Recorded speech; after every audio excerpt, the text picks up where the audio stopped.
समाधान करने को किया है, क्या कहते हैं आज के दिन? आज के दिन यही कहता हूँ कि मेरा भारतवर्ष जो है वो इस समस्या से बहुत बड़ा ही बुरी तरह ग्रसित हो चुका है। मैं अतिशयोक्ति नहीं होगी होगा ये कहूँ कि 40 करोड़ जनमानस जो भारत में रहता है, 125 करोड़ में से वो आपकी निगेटिव ऊर्जा से पीड़ित है।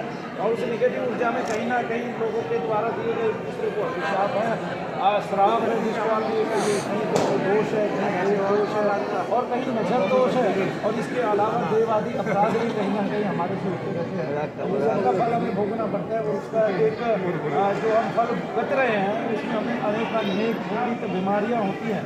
और वो बीमारियाँ जो है जो इस तरह से होती हैं, निगेटिव ऊर्जा से होती है, कपित वायु से होती हैं, जिसके बारे में हमारे ग्रंथों में लिखा हुआ है और बाकायदा सभी ग्रंथों में लिखा हुआ है, पुराणों में लिखा हुआ है। और इवन अब तो शंकराचार्य ने भी मोहर लगा दी है के मंदिर में अगर सही से प्राण प्रतिष्ठा नहीं हुई तो वहाँ भूत प्रेत और क्या कहते हैं चुड़ैल आदि आ जाएंगी। तो ये मोहर लगा दी है। अब तो हमें खुल के आ जाना चाहिए कि हाँ, लोगों को निगेटिविटी है और हम लोग जो है इसके बदले में, इसके एवज में हम लोग जो हमारे को निगेटिविटी से बीमारियां हो रही हैं, हम लोग उसका जो पैसा है वो किसको दे रहे हैं? वो दे रहे हैं हॉस्पिटलों में बीमारियों को ठीक कराने में। अभी यहीं पे दुनिया भर के केस ऐसे हैं जो कभी उनसे डॉक्टरों से ठीक नहीं हुए और गरीब लोगों के यहाँ से 50-50 लाख, 5-5 लाख, 10-10 लाख रुपया जो है वो उनकी बीमारियों को ठीक कराने में लग जाते हैं और वो बीमार कदापि ठीक होता भी नहीं है। तो मेडिकल साइंस इसके बहुत पीछे आ गया। ये विज्ञान है जिसको पराविज्ञान भी बोलते हैं और इसकी महत्ता है।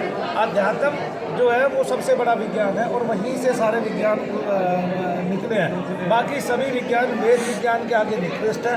वेद हमारे 10,000 वर्ष पुराने ग्रंथ हैं और वो उतने उत्तम और सर्वोत्कृष्ट रचनाएं हैं भगवान की, ईश्वर की, और उन्हीं के द्वारा लिखित है। साक्षात वेद व्यास जी ने हमें 18 पुराण दिए हैं और 6 शास्त्र दिए हैं। और भी हमारे पास जो है बहुत ही लोगों के शोध किए हुए, ऋषि मुनियों के शोध किए हुए बड़े बड़े ग्रंथ हैं। वशिष्ठ ग्रंथ है, वशिष्ठ गीता है, वशिष्ठ जी के बहुत सारे ग्रंथ हैं जो साधना के बारे में बताते हैं। इसलिए सभी ऋषि मुनियों का जो है अष्टावक्र की गीता है। अष्टावक्र की गीता कभी आप लोग पढ़ते नहीं हैं, इतना अच्छा उसका अनुवाद है, इतनी अच्छी उसकी भाषा है और जो गंभीरता है वो उसकी, वो सभी विज्ञानों को फैल करती है।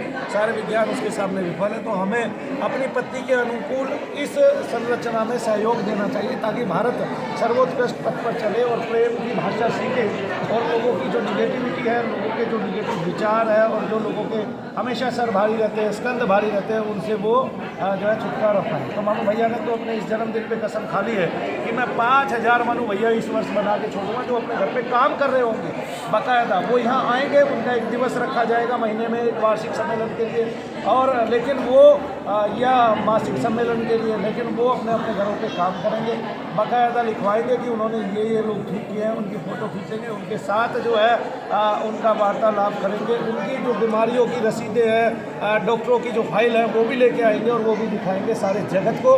तब ये जगत मान लेगा कि हाँ, निगेटिव ऊर्जा है। और मेरा यही जो है विश्वास है कि मैंने जो कार्य सीखा है और जिसके लिए मैंने 20 साल 25 साल तक परिश्रम किया है, इतने सालों में 5 बार PhD होती है, लेकिन मैं कहता हूँ मैंने 5 बार नहीं, क्योंकि मैंने एकांत में मौन रह के ये बहुत सारे काम किए हैं। तो मैंने 50 बार इस विषय पे PhD किया और बहुत गंभीरता से इसको जाना है। आज भी जितने ग्रंथ संसार में मौजूद है उनसे भी ज़्यादा गंभीर तत्व को मैंने खोज निकाला है और उनसे भी ज़्यादा गंभीरता मैंने इसकी गणना की है।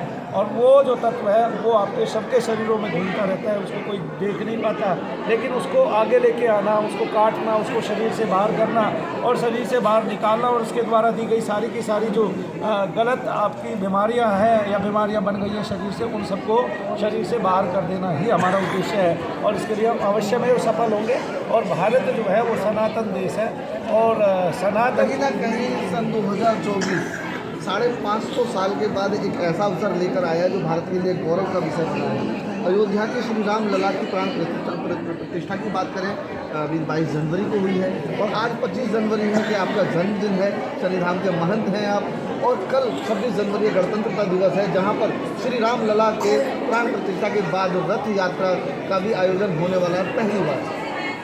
और मैं तो चाहता हूँ उसमें रामलला की भी झांकी निकले, क्योंकि राम हमारे हृदय हैं, राम हमारा जो विराट स्वरूप है और राम हमारा सूक्ष्म से सूक्ष्म वह तत्व है जिसको हम बिंदु ऊर्जा बोलते हैं। तो वह जब सबके हृदय में, हृदयाकाश में विराजती है, तो हम सब उस ऊर्जा का स्वागत करें, उस ऊर्जा को ग्रहण करें और उस ऊर्जा का पालन करें और उस ऊर्जा को जो है दूसरों को बताएं और सबको उस ऊर्जा से आत्मसात कराएं, ताकि सब लोग जो है ऊंचा उठें, उनके विकार निकलें और उनको प्रेम में भाषा आए।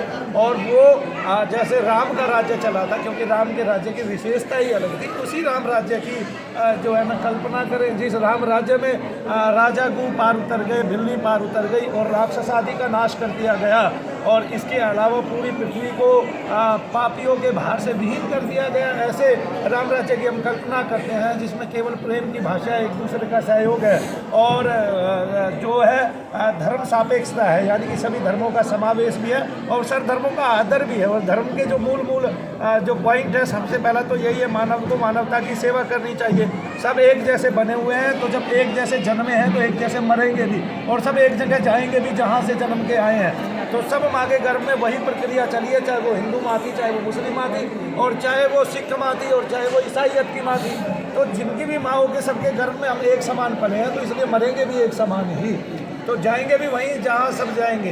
तो कोई ये कहता है कि मेरा भगवान बड़ा है, लेकिन उसका भगवान उस समय संकीर्ण हो जाता है, छोटा हो जाता है, और उस समय उसकी ताकत, उसकी शक्ति और उसकी अद्वितीयता खत्म हो जाती है। जिस समय वो किसी दूसरे धर्म वाले को देखकर ये कहता है कि इसको मेरे भगवान ने नहीं बनाया है, ये काफिर है, या इसका जो है अस्तित्व अलग है, तब उसका भगवान छोटा हो जाता है, चाहे वो अल्लाह कहे, चाहे भगवान कहे, और चाहे हम ब्रह्मा जी क्यों ना कहें। मान लिया यादव जी सामने खड़े हैं, मैं विष्णु का भक्त हूँ और मैं उनमें विष्णु को नहीं देख पा रहा हूँ, तो मेरा भगवान बहुत छोटा हो गया, क्योंकि विष्णु सभी के हृदयाकाश में, उनके हृदय में स्थित है। भगवान ऐसा कहते हैं, सभी के भगवान सभी के हृदय में स्थित है। तो भगवान प्रौढ़ है, भगवान बड़ा है, भगवान विशाल है, भगवान विराट है, लेकिन हमने उसको छोटा कर दिया। हमने भगवान की औकात को छोटा कर दिया, मानव की औकात से भी, क्योंकि एक मानव है जो दूसरे के हृदय में धीरे से नहीं रह सकता। और आज का युग तो ऐसा युग आ गया है कि जो अपने घर का है वही पैर खींचने लगता है, बाहर के की तो बात ही अलग है।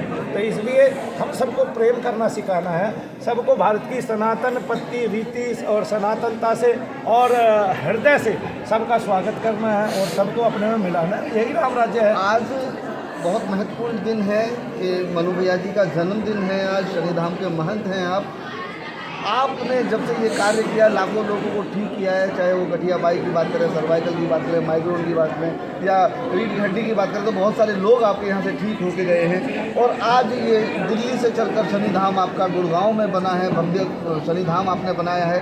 तो सारे दर्शक ये जानना चाहते हैं कि आपके प्रेरणा स्रोत कौन बने और किस प्रकार आपने इस पथ पर चलना सीखा। ये दोबारा से अब फिर से सुनना चाहते हैं वो भक्त, क्योंकि जो लोग नए जुड़े हैं। देखिए, मैं सारे संसार को बता देता हूँ कि आप अगर सुख में प्रेरणा स्रोत ढूंढते हैं तो नहीं पा पाएंगे, क्योंकि प्रेरणा स्रोत केवल आदमी का दुख है। जब उसको दुख होने लगता है, संसार सब तरह से कचोटने लगता है, उसका कोई मित्र नहीं रह जाता, सब उससे दूरी हासिल कर लेते हैं, और जब वो सबके पास जाने में भी कतराता है और सब उसका पैर खींचने लगते हैं संसार में, तो वही दुख सबका प्रेरणा स्रोत होता है, वही सबका गुरु होता है। वो दुख हमें ईश्वर की ओर मोड़ता है और उससे हमें जो है ना क्या कहते हैं, चेतनता मिलती है। तो सुख दुख जिधर खड़ा था सुख उधर को किया सभी ने रुक के दुख के कोई पास न जाता, जान पूछकर कोई खट्टे बेर न खाता, और दुख भया उदास मैंने मोड़ा तब मुख को, उससे रहा न नाता जिसने पाया सुख को। सुख से मिले अभिमान, दुख से ज्ञान मिले है, हाड़ मास के पुतले को पहचान मिले है। तो हम हाड़ मास के पुतले हैं, हमें पहचान ही केवल दुख से मिलती है, सुख से हमें कदापि पहचान नहीं मिलती है। और हमारा जो कार्य है मुख्य, हमारा जो प्रेरणा है वो हमारा दुख ही है, क्योंकि आज अगर मानव निगेटिविटी से दुखी है, या मैं कभी निगेटिविटी से दुखी हुआ, या क्या कहते हैं मैं कभी ग्रह दशा से दुखी हुआ, तब क्या हुआ कि तभी तो वो भगवान की शरण में जाएगा। जब जो आज निगेटिविटी से दुखी है, तभी वो उससे पार पाने की कोशिश करेगा, तभी वो उसका उद्देश्य जानेगा और उसके उद्देश्य को विफल करके अपने उद्देश्य में वो सफल होगा। यही मानव की कीर्ति है, यही मानव की विजय है, यही मानव की पताका है, और यही मानव का ध्वजारोहण है, और यही मानव का गणतंत्र दिवस है। आज आपने सुना कि बहुत सारी चीज़ें मनु भैया जी यहाँ पर विश्लेषण करके आपको बता रहे हैं कि किस प्रकार से इलाज होता है, किस प्रकार से भूत प्रेत होते हैं। और उन्होंने ये भी बताया कि शंकराचार्य ने कहा है कि अगर सही से प्राण प्रतिष्ठा नहीं हुई तो भूत प्रेत भी वहाँ मंडराने लगेंगे। तो उन भूत प्रेतों को मंडराने वालों को भी शांत करने का अगर कोई रास्ता है तो वो है परम पूज्य मनु भैया जी। मनु भैया जी, आज सबसे विशेष बात ये रह जाती है कि आपके यहाँ पर बहुत सारे लोग आते हैं, तो बहुत सारे लोग ये बार बार पूछते हैं कि कितनी बार आना होगा, फ़ोन पर पूछते हैं कितनी बार आना होगा, तो क्या प्रक्रिया है ये भी आप उनको आज बता दें। देखिए, ये तत्व है और सब में इसके रमने का समय अलग अलग होता है। जैसे आत्मा आपके शरीर में बचपन से रहती है, तब उसको विलग करने में बड़ा ही दुख का अनुभव होता है। इसी प्रकार से जब ये तत्व आपके शरीर में रह जाता है और ये जो दूसरे शरीर को भोग करके आया है, तो ये इस शरीर में भी आके भोग ही करता है। सबसे बड़ी बात ये, लेकिन इसकी अपनी एक कीमत है, इसका एक अपना जन्म है। अभी इसका उद्देश्य कोई नहीं है, इसका उद्देश्य केवल दूसरों को दुखी करना है। इसका भोजन कोई नहीं है, इसका भोजन मलिन है। और वो मलिन भोजन क्या है कि वो मलिन भोजन ये है कि ये केवल दुर्गंधी पा पाता है, केवल खार खाता है और क्या कहते हैं गंदा जल पी पाता है। लेकिन इसके अलावा जो देवताओं के लिए भोग है वो है हमारी यज्ञ की सामग्री आदि। तो निगेटिविटी का तो जो है वो एक क्या कहते हैं कि उसका आहार ही खराब है। तो जिसका आहार खराब है वो हमारे शरीर में अगर लंबे समय तक हमारे शरीर को ग्रहण कर लेता है, तब वो हमारे स्वयं के जितने भी कदाचित अच्छे संकल्प हैं, सुसंकल्प हैं, उनका विनाश कर देता है, उनको धराशायी कर देता है, उनको तलवार आदि भाले आदि से काट डालता है। यानी कि वो इतना तीखा होता है, इतना तीखा होता है, बार बार प्रहार करता है, बड़े बड़े शरीर को धराशायी कर देता है, खेलने में मजबूर कर देता है, गिरा देता है और उसके सारे उद्देश्यों को तोड़ देता है, सारे संकल्पों को धराशायी कर देता है, ध्वस्त कर देता है। तब ऐसे में हम कहाँ जाएंगे? ऐसे में हमें भगवान की शरण लेनी पड़ेगी, उसका नाम लेना पड़ेगा। नाम से हम काट के दिखाएंगे कि देखो ये पेट बाधा थी, ऐसे आपको लगा था और आज हमने काट दिया है, अब आप स्वस्थ हो गए हैं। तो सबके ठीक होने में भी वैसा ही समय लगता है। अब मैं यूँ कहूँ तो पिछले 15 दिन में एक महिला जो है वो 3 दिन के अंदर ठीक हो गई और एक लड़की जो है एक ही दिन में 4 आदमी सर घुमाने वाले ठीक हो गए, ऐसे गर्दन हिलाने वाले ठीक हो गए। तो ये किसी के हाथ की बात की नहीं है।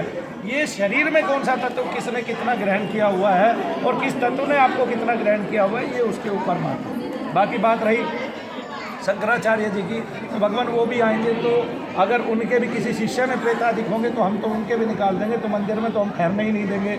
ओम राम रामाय नमः, ये बीज शंकराचार्य जी स्वयं जपेंगे। उनके किसी भक्त को होगा तो और उसके सर पे हाथ रख के जप करेंगे तो उनका भी कट जाएगा। ठीक है, सुख पाएंगे, आनंद पाएंगे, मौज लेंगे। और सबसे बड़ी बात यह है कि आदि शंकराचार्य जी की मूर्ति का भी अनावरण नरेंद्र मोदी जी ने ही किया था, जो श्यामल रंग में है और क्या कहते हैं, लेकिन वो उनकी दर्शनीय मूर्ति है। तो उनकी प्राण प्रतिष्ठा नहीं हुई थी, लेकिन जब देखने वाला उनमें शंकराचार्य को ही देखता है तो ये प्राणी है और ये प्रतिष्ठा ही है। और उसी के बल पे जो है ना लोग आज वहाँ दर्शन करने जाते हैं। तो शंकराचार्य जी को तो खैर अपने स्वभाव के अनुकूल को बोलते हैं, हम क्या कहें, हमारी तो औकात ही बहुत छोटी है। मैं तो ये कहता नहीं कि उनकी औकात बड़ी है, पर हमारे लिए तो भगवान ही है। और भगवत तुल्य क्या कहते हैं अध्यात्म शास्त्री को और ऐसे अध्यात्म वेत्ता को और गुरुवर्य भगवान शंकराचार्य कौन नहीं जानता इस संसार में, और कौन उनको नहीं मानता। हम स्वयं उनको मानते हैं, उनको भगवान ही मानते हैं हम। लेकिन भगवान से भी गलतियां होती हैं, और जब वो मानव शरीर लेके कोई भी आ जाता है तब उसकी कोई ना कोई गन्ना उल्टी कर ही देता है, तब सब पे आक्षेप लगते हैं। तब दुर्योधन भगवान कृष्ण को भगवान माने या ना माने, ये उसके ऊपर बात होती है। जय श्री। आज सुबह जब हम आए यहाँ शनिधाम